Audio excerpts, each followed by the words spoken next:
Assalamualaikum warahmatullahi wabarakatuh. Perkenalkan, nama saya Maulid Hilmaturangga Adnan Syarif. Saya dari Prodi Hukum Ekonomi Syariah kelas SP.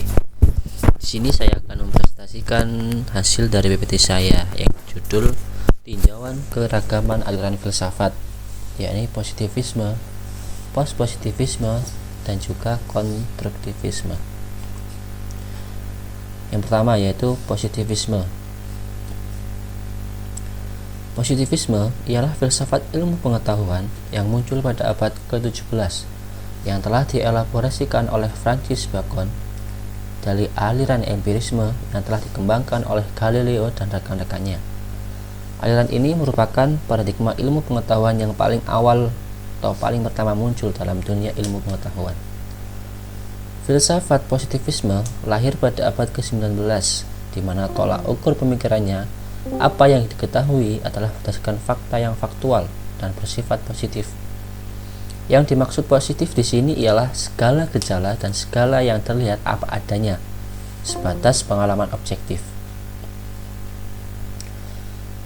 Terdapat beberapa tokoh dalam aliran positivisme, yaitu antara lain Auguste Comte.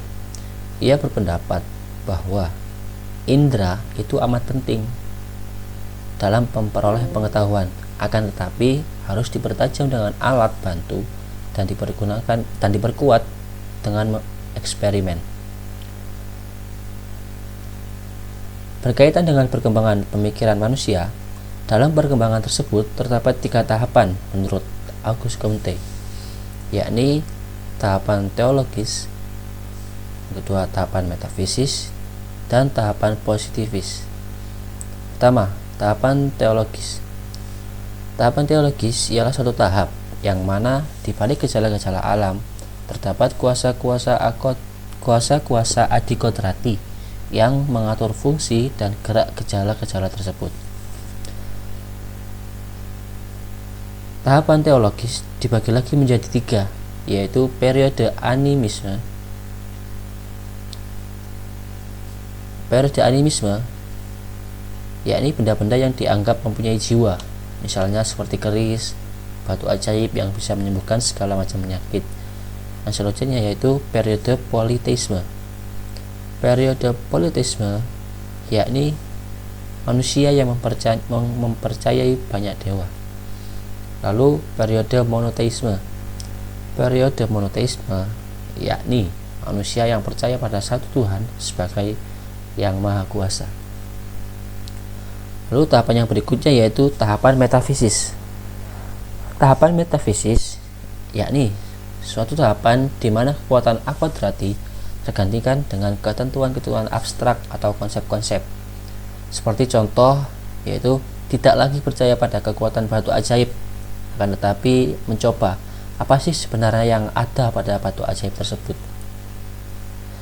Lalu tahapan yang selanjutnya yaitu tahapan positivis. Tahapan positivis yakni suatu tahapan di mana orang tidak lagi mempercayai pengetahuan terkait mutlak, baik teologis maupun metafisis. Orang-orang berusaha mendapatkan hukum-hukum melalui fakta-fakta yang didapatkan dari pengamatan dan akal sehatnya. Dalam tahapan inilah positivisme terlihat jelas sebagai aliran perpaduan dari aliran empirisme dan juga aliran rasionalisme. Tahapan ini disebut juga sebagai tahapan ilmiah. Perlu sangat kita ketahui bahwa ketiga tahapan tersebut menurut Comte tidak hanya berlaku pada perkembangan rohani manusia, akan tapi juga berlaku kepada tiap-tiap perseorangan. Aliran yang selanjutnya yaitu aliran post-positivisme. Tokoh yang mengikuti pemikiran ini ialah Karl R. Popper, Thomas Kuhn, dan para filsuf mazhab Frankfurt. Paham ini menentang positivisme, yang mana alasannya tidak mungkin menyamaratakan ilmu-ilmu tentang manusia dengan ilmu alam, karena tindakan manusia tidak bisa diprediksi dengan satu penjelasan yang mutlak atau pasti, sebab manusia selalu berubah-ubah. Observasi yang didewakan positivisme dipertanyakan generalisasinya karena observasi dianggap bisa saja dipengaruhi oleh persepsi masing-masing orang. Proses dari positivisme menuju ke post-positivisme melalui kritikan dari 3 hal, yaitu observasi sebagai unsur utama metode penelitian. Yang kedua, hubungan yang kaku antara teori dan bukti. Pengamatan memiliki sudut pandang yang berbeda dan teori harus mengalah pada perbedaan waktu. Dan juga tradisi keilmuan yang terus berkembang dan dinamis.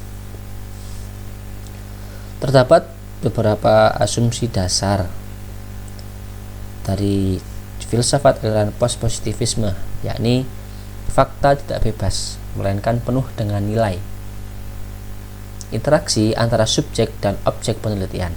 Hasil penelitian bukanlah reportase objektif, melainkan hasil interaksi yang dilakukan manusia dan semesta yang penuh dengan segala persoalan dan selalu berubah-ubah.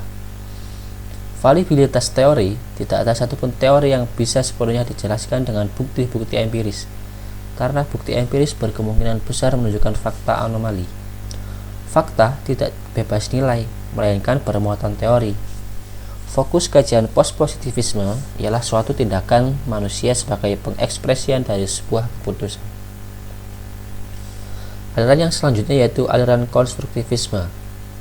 Aliran konstruktivisme ialah suatu pendekatan terhadap belajar yang berkeyakinan bahwa setiap orang secara aktif membuat atau membangun pengetahuan sendiri dan realitas itu ditentukan oleh pengalaman itu sendiri.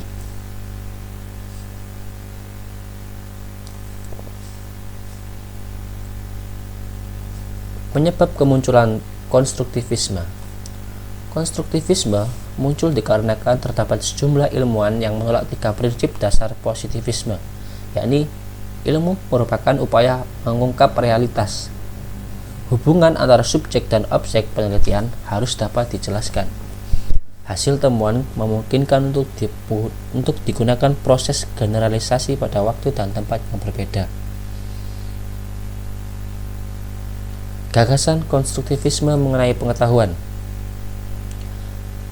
Pengetahuan bukanlah merupakan gambaran dunia, kenyataan belaka, akan tetapi selalu merupakan konstruksi kenyataan melalui kegiatan subjek. Subjek membentuk skema kognitif, kategori, konsep, dan struktur yang perlu untuk pengetahuan. Pengetahuan dibentuk dalam struktur konsepsi seseorang. Struktur konsepsi membentuk pengetahuan bila konsepsi itu berlaku dalam berhadapan dengan pengalaman-pengalaman seseorang.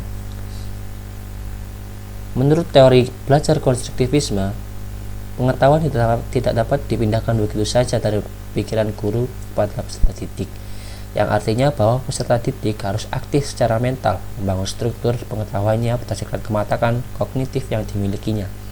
Dengan kata lain, peserta didik tidak diharapkan sebagai botol-botol kecil yang siap diisi dengan berbagai ilmu pengetahuan sesuai dengan kehendak guru.